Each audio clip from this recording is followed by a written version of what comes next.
And welcome back to the channel again. This is a 2006 Toyota Sienna with a 3.3 liter engine. This vehicle, this van has a tremendous antifreeze leak. It's leaking antifreeze under the vehicle. At this point I have not seen anything. I'm gonna go beneath the vehicle now and see what the leak is and see what the repair is going to be. With that in mind, let's get started.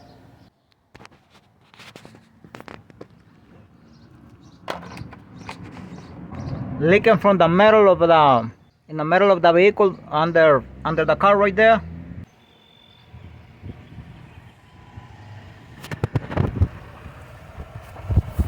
Oops, right there.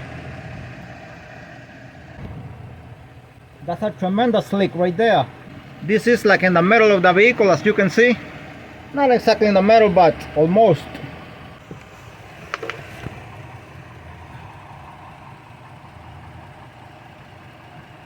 I'm gonna go to the top of the engine and see where the leak is coming from, because it's not from this pipe. It's coming from the top. I gotta follow those two pipes. I'm gonna be taking out everything here because it seems like the water is antifreeze is leaking from this area here, kind of like on one side of the engine here. 10mm bolt.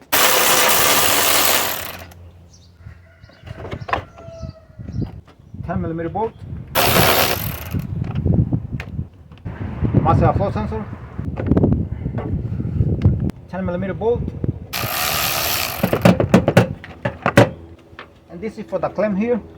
I'm pretty sure it has another 10mm bolt here on the other side.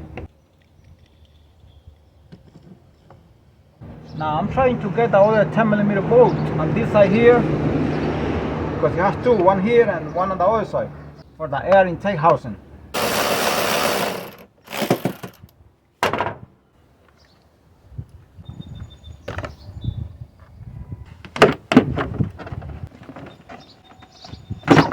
Two hoses here on this side. This has three 10mm bolts here.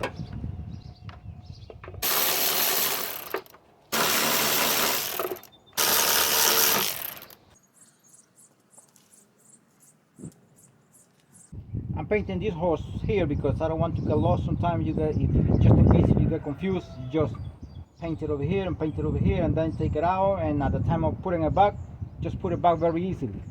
Then we paint the other one here in a different color. And then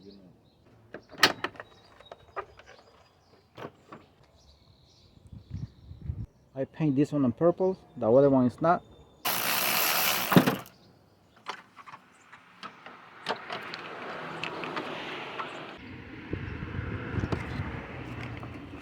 Alright, those are the hoses right there, and it seems like those teeth are the problem. I'm still gonna inspect the hoses once I take out those. We're gonna be replacing those two teeth right there.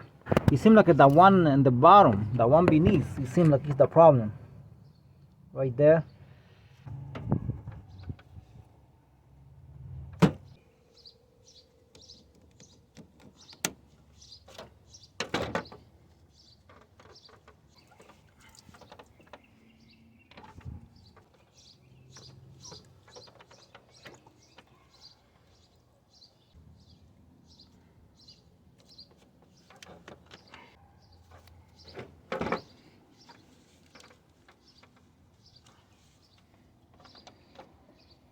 Alright, this is the T here. This one looks okay, but it's also going to be replaced to take advantage. But it seems like the one at the bottom, this one here, that's the one that is affected. Also, I said that we're gonna inspect the hoses, see how they look like. Also, we're gonna inspect the clamps. Sometimes the clamps, when they get loose, they don't work anymore. They don't tie as they should. So also, I'm gonna be inspecting the clamps. Couldn't even realize before the one at the bottom is broken completely. Look at this here, it's completely broken. I didn't even realize before.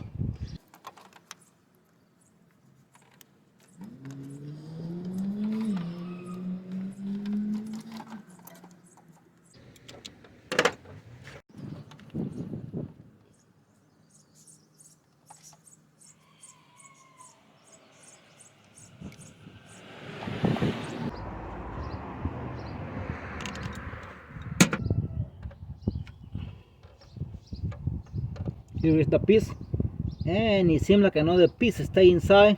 Yeah, definitely there is a piece there inside too.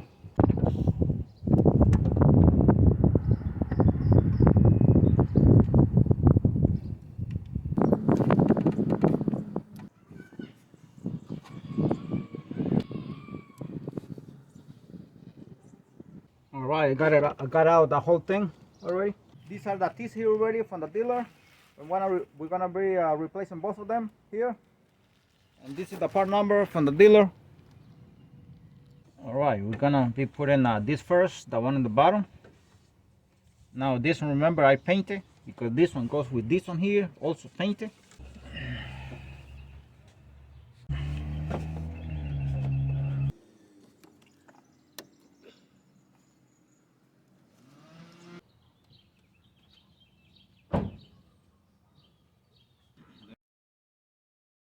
My suggestion is to put that one on the bottom with the clamp first before putting these two here. Now this is the second one here on top.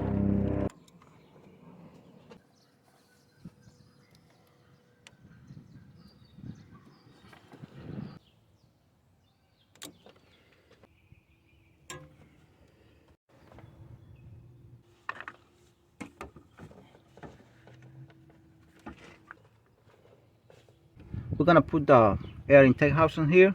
1, 2, 3, 10mm bolt. 3 10mm bolts here for the air intake housing right there.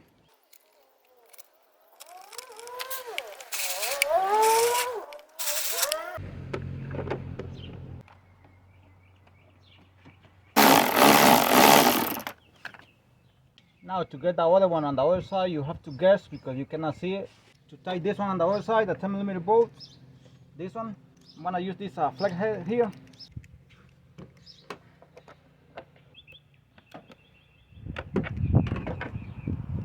Must have a flow sensor here.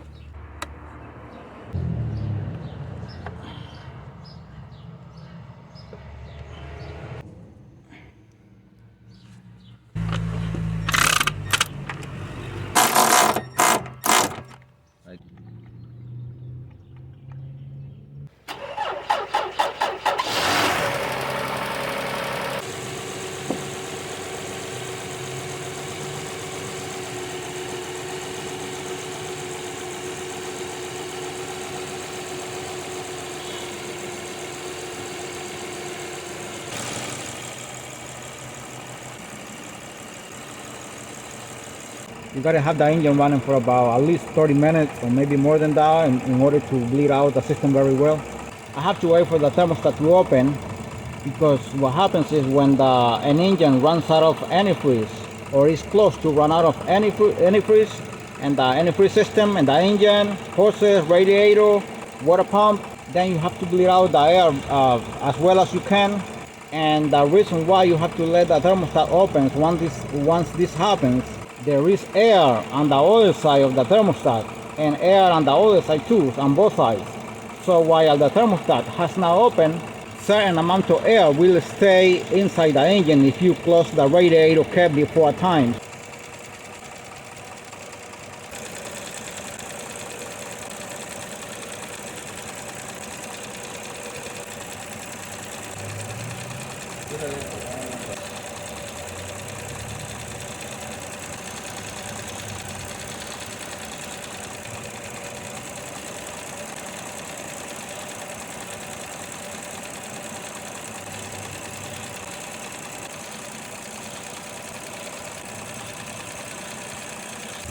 Also, you have to keep watching while you're doing this.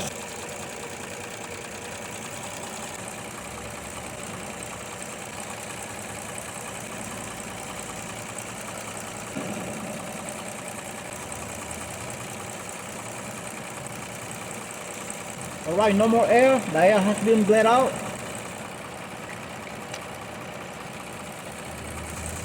Now we're gonna check for leaks where the leak was before.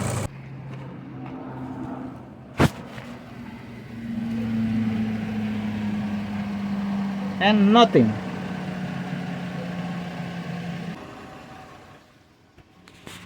And also you come here inside the vehicle and check the temperature gauge just to make sure that everything is fine. Alright, job done. I bled out all the air out of the system. Always take your time to do this, and always let the thermostat open. Once the thermostat opens, then the air starts flowing and it comes out of here once you have this open and the engine is running. So always do that. Thanks for watching the video, and God bless you all.